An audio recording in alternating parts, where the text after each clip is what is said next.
Aujourd'hui, pour la première vidéo de cette chaîne, moi, Axel, supporter de Caen depuis l'enfance, je vais vous raconter l'histoire du club de ma vie. L'histoire d'un club de football né en 1913, mais aussi et surtout d'un peuple rouge et bleu, de fiers normands et conquérants. Fiers de leur ville, de leur région gorgée d'histoire, mais aussi de cette tunique rouge et bleue vieille de 100 ans qui n'a jamais cessé de faire lever les foules et battre les cœurs. L'histoire d'un peuple qui n'attend qu'une chose, s'embraser à nouveau. Cette histoire, c'est celle du Stade Malherbe de Caen.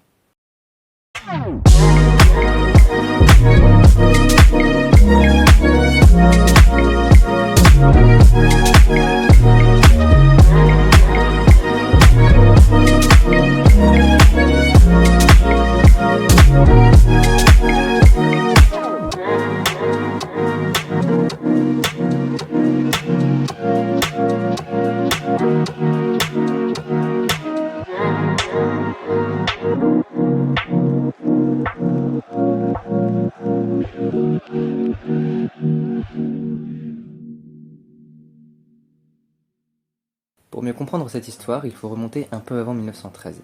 Nous sommes en 1891 et 5 lycéens du lycée Malherbe, dont André Descoles, futur maire de Caen, créent une section sportive qui prendra le nom en 1895 d'Union athlétique du lycée Malherbe. L'association sportive scolaire a pour but le développement physique des élèves par la pratique rationnelle des sports athlétiques. Le sport principal du club est l'athlétisme, mais le football y est aussi pratiqué quelques mois de l'année avant que sa pratique officielle débute en 1899. En 1903, l'ULM remporte même pour la première fois le championnat de Basse-Normandie de football. Pendant ce temps, le 15 décembre 1892, 6 étudiants de l'université de Caen fondent à leur tour le club omnisport de l'Union sportive des étudiants de Caen, l'USEC. L'objectif de ce club est de développer parmi ses membres le goût des exercices physiques et spécialement des exercices de plein air. Ce club est aussi donc un club omnisport et parmi la longue liste des sports proposés, on y trouve le football. L'USEC va quant à lui réaliser la performance de gagner à 3 reprises le championnat de Basse-Normandie de football en 1901, 1902 et 1904. Un troisième club de football est ensuite créé en 1899. Après avoir créé 3 ans plus tôt un club de gymnastique, Stéphane Hervieux, un avocat canet, crée le premier club omnisport non scolaire de la ville, le club sportif canet. Il remporte, comme l'UALM, une édition du championnat de Basse-Normandie de football, celle de 1907. Mais en 1907, tout va changer puisque l'USEC et l'UALM vont s'unir et ainsi créer le club Malherbe Canet CMC. Le nouveau club reprend le Malherbe et le maillot à rayures du lycée Malherbe et va tout écraser sur son passage en remportant le championnat de Basse-Normandie en 1908, 1909, 1910 et 1912, porté notamment par son capitaine et avant-centre Eugène Le Somptier, considéré comme l'un des meilleurs joueurs de Normandie. Le club va ensuite connaître une nouvelle et ultime fusion en 1913, cette fois-ci avec le club sportif canet, comme quoi le CSC c'est bien dans nos veines. Le club adopte le Malherbe et le maillot à rayures du CMC, mais aussi les couleurs rouge et bleu et le stade de Venoy du CSC. Le stade Malherbe de Caen est né. Maintenant, si on vous demande d'où vient le Malherbe du stade Malherbe, vous savez qu'il vient du lycée Malherbe à Caen, dont le nom vient à l'origine du poète français François de Malherbe, né à Caen en 1555. Cela n'empêche pas que le club normand remporte pour sa première année son premier titre, le championnat de Basse-Normandie UFSA, ce qui lui permet de se qualifier pour la première fois pour les phases finales du championnat de France de football. Le club sera éliminé en 8e de finale par le champion de Bretagne et futur demi-finaliste de l'épreuve, l'US Saint-Servani, qui deviendra plus tard l'US Saint-Malo. Ça commençait plutôt bien mais voilà, assassinat de Franz Ferdinand, tranchées, poilus, la Grande Guerre arrive et les compétitions sont interrompues. De nombreux joueurs sont mobilisés, dont 39 membres du club ne reviendront pas en vie. Ce fut le cas notamment pour Eugène Le Somptier, mort au fond le 30 août 1914 à l'âge de 26 ans, dont je vous ai parlé, qui au-delà d'être le principal artisan des titres du CMC, fut le tout premier capitaine de l'histoire du Stade Malherbe de Caen.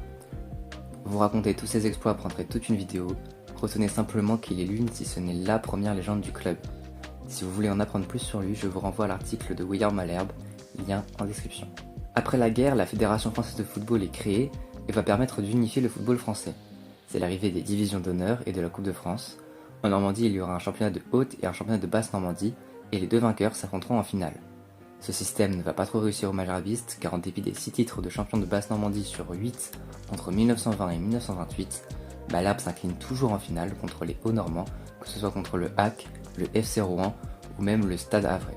Et cela ne va pas s'arranger lorsqu'en 1929, une poule unique est créée entre Haute et Basse Normandie, puisque quand il termine dernier la première saison puis 6e et 5e les suivantes, pendant que le HAC et le FCR ont remporté entre 1920 et 1933 à eux deux 13 des 14 éditions. Ces deux clubs sont alors bien au-dessus des Canets, à tel point que la rivalité, à cette époque, elle est surtout entre le HAC et le FCR.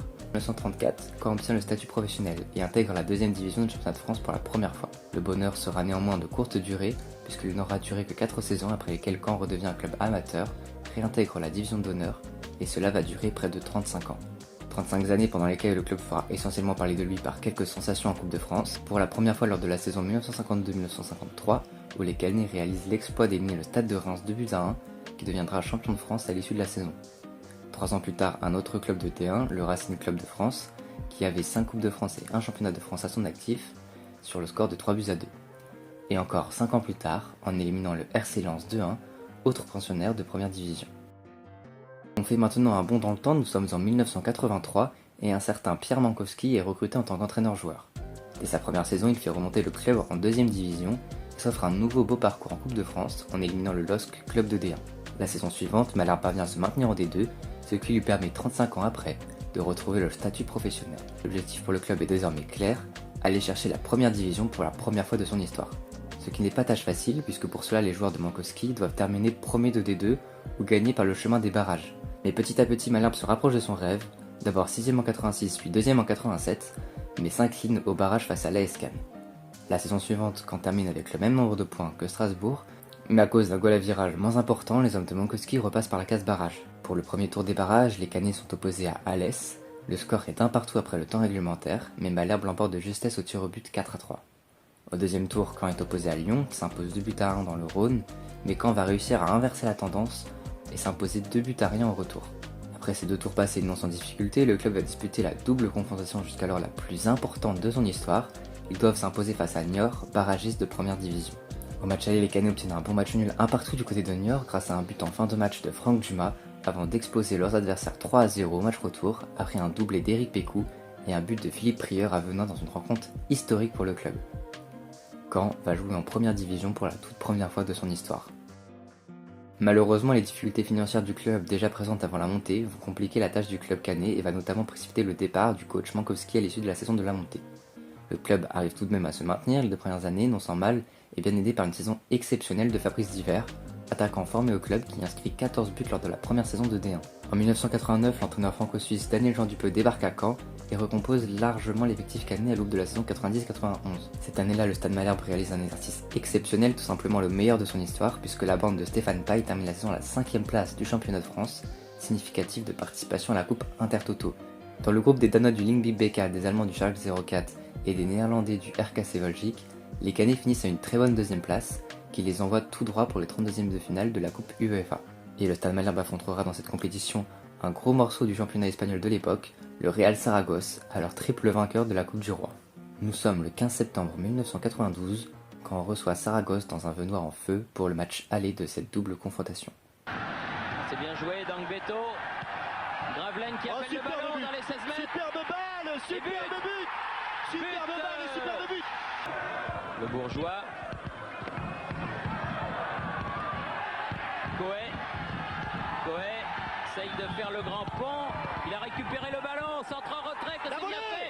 Et oui but! Oh, quand je vous ai dit qu'il avait du talent, cet homme-là, il a un grand talent. Numéro 2, doublé de Xavier Gravelaine. Quel but! Quelle action!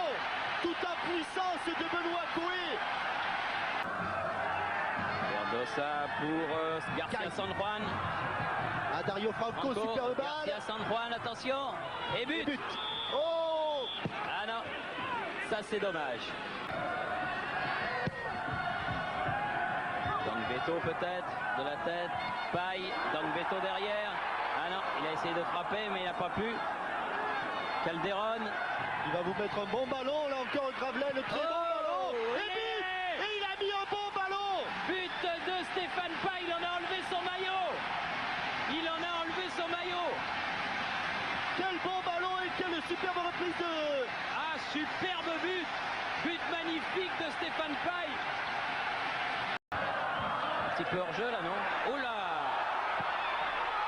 Oh, c'est pas vrai, il y a un pied en avant, monsieur. Ah oui, puis il y a un petit hors jeu. Mais il y a but de Pardessa. Germain. Oh, ah non, remise trop sèche. Allez, de la Coé. victoire, c'est quand même Et c'est fini. superbe ce qu'ont fait les joueurs de Caen. Ah, c'est remarquable et c'est une victoire qui aurait pu être plus nette, mais il y a victoire. Malheureusement, si le match aller avait marqué les esprits par l'ambiance et le match plaisant et offensif, celui du retour est marqué par de profondes injustices qui ne seraient plus tolérables aujourd'hui. Arbitre alcoolisé, hors-jeu sifflé avant le milieu de terrain, pénalty imaginaire. Malgré l'injustice, une immense fierté ressort de cette double confrontation mythique, notamment avec l'incroyable match aller. Le club n'a pas à rougir et quitte l'Europe par la grande porte. De cette double confrontation jusqu'à aujourd'hui, le club est entré au stade Michel Dornano, s'est stabilisé entre la 7ème place de Ligue 1 et la 17ème place de Ligue 2, comptant 14 saisons dans l'élite et 18 en Ligue 2. Parmi les événements marquants, bien sûr, la finale de la Coupe de la Ligue en 2005, perdue face à Strasbourg au Stade de France, 2 championnats de Ligue 2 en 96 et en 2010, et un très beau parcours de la génération 2004 entraîné par Nicolas Seub en Gambardella, qui a atteint la finale avec une magnifique demi-finale à Dornano face au Stade Rennais de Matistel, devant plus de 11 000 spectateurs. Le Stade Malherbe a aussi vu passer et former de nombreux talents dans son effectif, comme les 2 champions du monde N'Golo Kanté et Thomas Lemar, mais aussi le champion d'Europe Raphaël Guerreiro, les joueurs Johan Le Penant, Damien Da Silva, Yohan Gouffran, Romain Amouma, Benoît Costil, Alexis Beka, Youssef El Arabi, Mbaye Niang, Alexandre Djikou, Andy Delors quand il était au top de sa carrière, les Lensois Brice Samba, Jonathan Gradit et Eli Wahi, et encore tant d'autres. Tout ça, c'était l'histoire avec un grand H du Stade Malherbe de Caen, plus grand club de Normandie. N'hésitez pas à me soutenir en mettant un pouce bleu et en me donnant votre avis dans les commentaires. En attendant la prochaine, et allez Malherbe.